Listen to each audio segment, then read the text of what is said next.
Nottingham Forest have submitted a proposal to Arsenal for a left back that we destroyed a couple of years ago in the FA Cup. Welcome to your latest Nottingham Forest transfer news.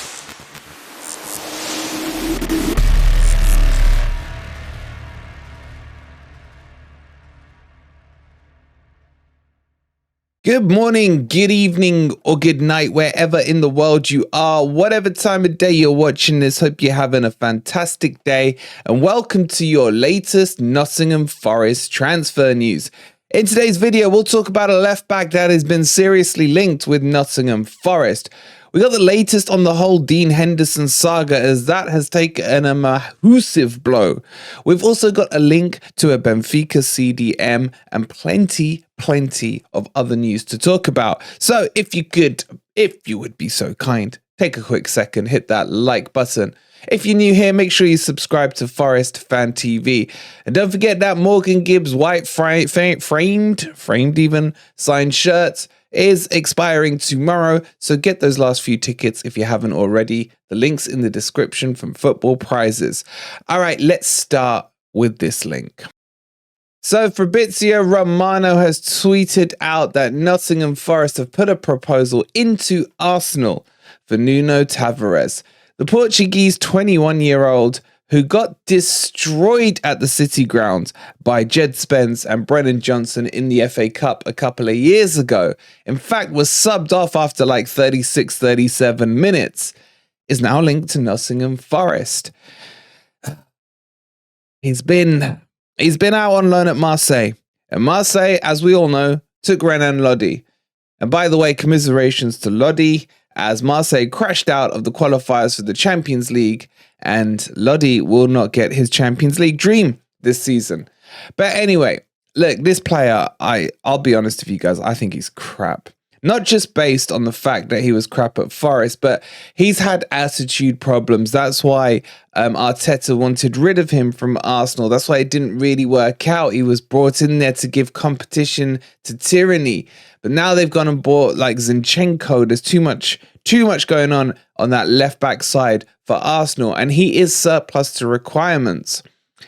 And I just don't know, and I don't get Forest transfer policy in certain instances. And how can I say this? If you look at January, it just feels like we had one telephone number in the old black book, and that was Newcastle. You fast forward to July, we had one telephone number in the old black book, and that was Manchester United.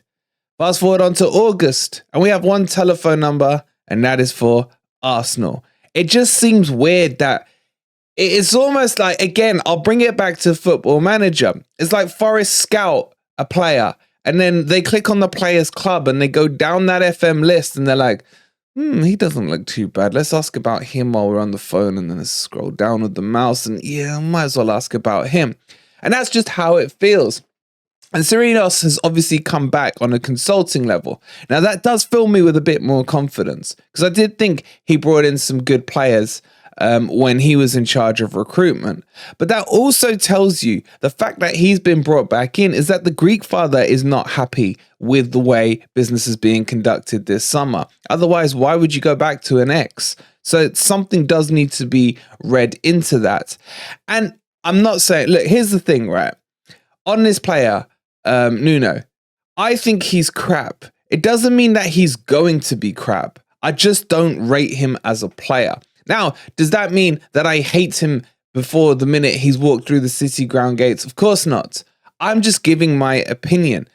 There's a lot of people who seem to think that you should not give opinions on players. And I am talking about the happy clappers. That as soon as they're linked to Nottingham Forest, they are the next Messi in disguise. And the whole point of this transfer news that we do isn't a journalistic piece. It's an opinion piece. I give my opinion. You guys then give your opinion back in the comments. We have a nice, fun discussion and we move on. If they sign for Nottingham Forest, cool. We'll get behind them and then we'll critique and praise on how they perform. And that's the simplicity of this channel. People look for so much more in-depth stuff than it. I mean, freaking some dumbass called me a journalist today. Really? Anyway, the point here is I don't rate him. And I don't think we need any more fullbacks. That's the thing. I think Einar's been really good at left back. Yes, we probably need backup, but don't forget Omar Richards. Well, we don't know. We don't know. He's told us his leg has grown back. He's told us he's ready. We haven't even seen him in the preseason or named at the bench or anything so far. He didn't even get minutes in that midweek game where Niakate and Biancone did. So, don't know what's going on with Omar Richards. We don't know what's going on with Tuffalo. Tuffalo will probably be, be part of the squad maybe until he has to do his thing with his whole betting thing. So, I get that they may want to get one more in, but I still think Nico Williams is the key here, as he can bounce either to the left or the right, as can Einar. So I think we got enough cover with Aurier, with Biancone, we got Williams, Einar, Omar Richards, Tuffalo. That's 6 fullbacks, and 3 of them can bounce left and right. So why are we going for another one? I don't know is the honest answer. The priority right now should be a CDM at Nottingham Forest. And then after that, I would say another centre-back and then probably a striker. That's for me, that spine of that midfield, that spine of the team, is the thing that needs to be addressed first. Wingers, we got enough of. Whether you think they're good enough or not, at least we have them. CDM, we don't have one. We don't have one. If Niakate gets injured again, if Felipe hasn't recovered from his injury, we're still lacking at centre-backs. Even though we've got loads of them, some of them need to be moved on. So for me, this one just feels like we're in here for Turner. We might as well see what other scraps you can pick up, because that might be the thing. They might have said and dealt with the Turner thing and then turned to Arsenal and been like, so what else you got in the bargain bin? Can we have a quick poke around? Any good sale offers going on? You know, it's like we went to the checkout at Tesco, and then just there you get the little bins by it, the little baskets, and like, oh, there's a Nuno in there. Let's grab that and just put that on the old belt going out. So look, maybe some of you do like him, but he was all right at Marseille when he went last season. That's the kind of nugget of hope I can give you. But remember, Marseille chose Lodi over him. Why did Marseille not pursue him if he was that good? I don't know, guys. But this link looks serious. As I've said, been sourced very well because it's obviously been from Romano. But I don't like it. Get your thoughts in down below. Okay, so let's move on to our second story. And this could be the last time we talk about the goalkeeper from Manchester United. Yes, I have to use those words. Dean Henderson. Manchester United are not willing to sell Dean Henderson now, based on what we told you last week with Heaton being injured and no backup goalkeeper being available. Now, they have said that if they are able to source a backup goalkeeper, then yes, then they would be able to sell Dean Henderson. But as things stand, they have no plans to get one in, and Dean Henderson was even named on the subs bench against Wolves on Monday night. Now, this doesn't change the fact that Forest still want Dean Henderson, that Dean Henderson still wants Nottingham Forest, and that Manchester United are willing to sell him to Nottingham Forest. Weird, I know, but hey, Heaton has really screwed this up. And I'm not against this. Look, 20 million, as much as I love Hendo, feels too much. And so far, from the limited amount of what we've seen from Turner, he looks okay. But, don't judge it on one game. But I just need to clear up this whole thing about the medical, because there's been some counter stories coming out that aren't exactly correct or have got their facts muddled, shall we say. Should we be polite to them? Dean Henderson could have completed a medical 2 weeks ago, yesterday, next week. But that wasn't the problem. The problem was the elements within the medical. The fear that Dean Henderson would get injured or re-injure his leg that hasn't fully healed during that medical. That was the problem. So I've had loads of questions saying, why was he on the bench? He's not fit. What's going on? He can play. He can train. We showed you the training video when we told you the story originally. And nothing has changed from that. He can catch. He can do everything. He just can't repeatedly, say, kick a ball with the fear of opening up his injury. So that's what the actual story is. Now, we could still see this happen towards the end of the window. Maybe Manchester United look to promote a youth player.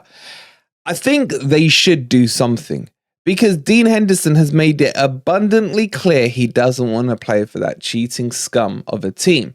And I respect him for that. And that's one of the reasons I want him at Nottingham Forest. Now, the Manchester United fans don't really want him either. And on top of that, Dean Henderson doesn't really want to play second fiddle. So it's just a complete mess. And this is really Manchester United's transfer strategy. Do stuff, mess it up, and then end up with a bunch of players that either they don't want or the fans don't want. Look at Harry Maguire going to West Ham. They couldn't even get that over the line. A laughingstock, losing 50 million on a deal, and they still couldn't get rid of him. And that's just Manchester United. Anytime you're dealing with Manchester United, you do have to be careful of their stupidity, and there is plenty of that. But as things stand, at the moment, Manchester United have come out and said Dean Henderson is not for sale. Reason being, Heaton is injured, which we already knew. But I think this confirms that the Heaton injury is more long-term than they initially thought, or maybe it's as long-term as they initially thought. So maybe we might see this still. I still have a feeling come the end of the transfer window, something will get done. I don't think Dean Henderson is going to sit down and take this too lightly. I think maybe we'll see something at the end of the window. I don't know. We'll have to wait and see. Or it could be pushed down to January. But the point here still is that what we told you before is 100% factually correct. Medical could have happened, but it was the fear from both sides of the injury being made worse due to some of the elements in it. But get your thoughts in. I'll close on the Dean Henderson story by saying this. It's time to move on. It's dragged out all summer. Yes, we know that they had to wait for the medical, but we still do need a backup goalkeeper.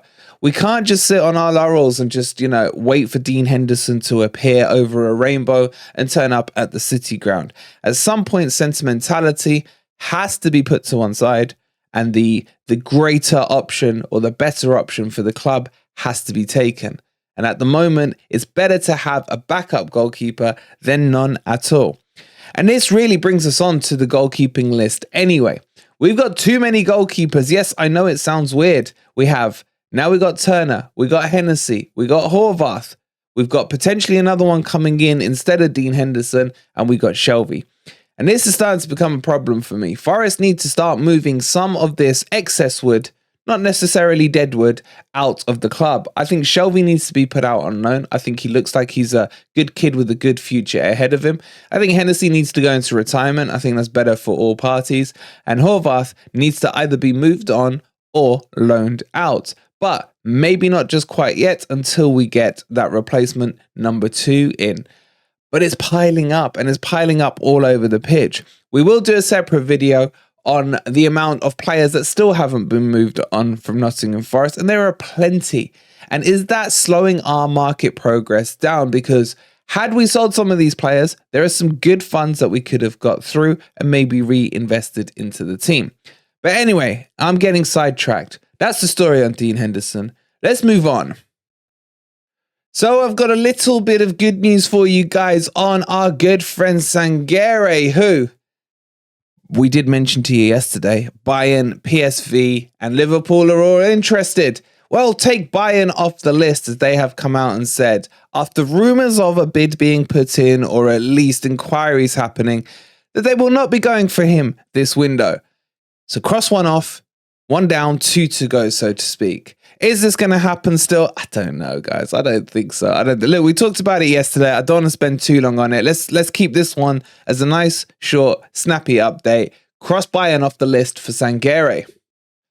Okay, so let's move on to our third link, and that is a CDM, and a good one at that. Florentino from Benfica, the 23-year-old, born in Angola, but has Portuguese nationality, and is a quality CDM, valued at somewhere in and around 20 million euros, so 17 million pounds. But apparently Benfica want more towards the 30 mil mark, so 26 million pounds, rather than the 17 million pound mark. And it is not clear if Nottingham Forest have actually bidded for him or not, but we do know that a bid has been rejected from Benfica for him, at in around 30 million. And I like this guy. I like him a lot. He does have a lot of the traits that Sangare has. He also is a bit of a Caicedo in terms of the way he plays. Really physical, really strong, really good at picking the ball up, breaking up play, and then transitioning it into an attack. Is a high presser, gets stuck in against players, and is exactly the profile of player we need. So for me, I would actually prefer him instead of the likes of Tyler Adams. Not that we're going to get him, but anyway, in terms of my hierarchy. So between him and Sangare, I'd be okay with either. So this link really does excite me, and it is exactly what we do need. Do I think it's going to happen? I don't know. I don't know. At the moment, I'll go back to how I feel about the transfer market. There's too many names being linked. There's more names than this being linked. Full stop. Forest have apparently had another bid for a defender rejected. How true or not that is, we don't know. There's just so many things being chucked around, and we're trying to filter them out as best as we can for you guys. But Florentino, for me, is one of the ones that I would like. I think he's good enough. I think he can make the move up to the Premier League. And I just love his profile and his physicality. So let's see if this one develops any further, but keep an eye out for him. No doubt as soon as Forest start getting serious about him, you'll probably find that West Ham want a piece of him as well, which wouldn't surprise me at all. But there's so many, as I just mentioned, other stories going on right now, and I just don't want to make this video a lot longer. So if anything more develops in the afternoon, we'll of course bring you another video. But let's leave it there in terms of the links currently. So I want to end with a bit of good news with a player like this being linked. The bad news, of course, is Henderson. And the real bad news, in my opinion, is Nuno, as I don't want him coming to Forest. But get all of your thoughts in down below. If you've enjoyed the video, please let me know by hitting that like button. Subscribe to Forest Fan TV if you are new. And we'll catch you on the next video. And as always, come on you Reds.